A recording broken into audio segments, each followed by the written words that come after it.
I've been designing and teaching philosophy courses at colleges and universities for over 15 years, and if I had to put together a new course on the essential works of political philosophy, here's the 5 texts that I'd choose.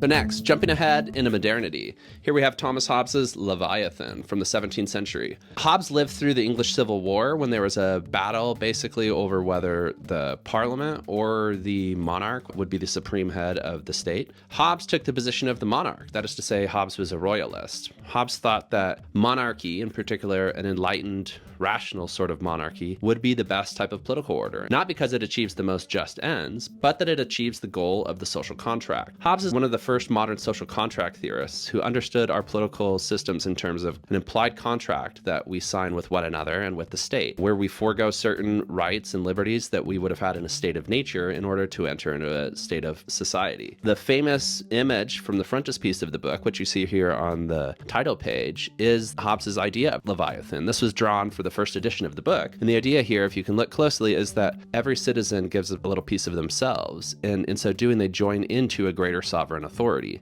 That sovereign authority figure is not democratically elected. Rather, it's an authority who operates from the top down, who unifies all executive power into themselves and their judgment, and who, standing in a position of overwhelming force and authority above all other members of society, enforces the social contract and ensures that no individual within society will step out of bounds and take justice into their own hands, so long as the sovereign Leviathan is there. Hobbes's conception of human nature involves a lot of fear and human life being difficult, humans fearing one another, that humans, if left to their own devices, would attack, would steal from one another, could not really be trusted. And so based on that theory of human nature, the notion of political order and of an ideal political system that emerges from that is one that corresponds with humans' frightened, fearful, brutish nature. Here we have the conception of human life being nasty, brutish, and short. Essentially that humans left to their own devices don't do very well.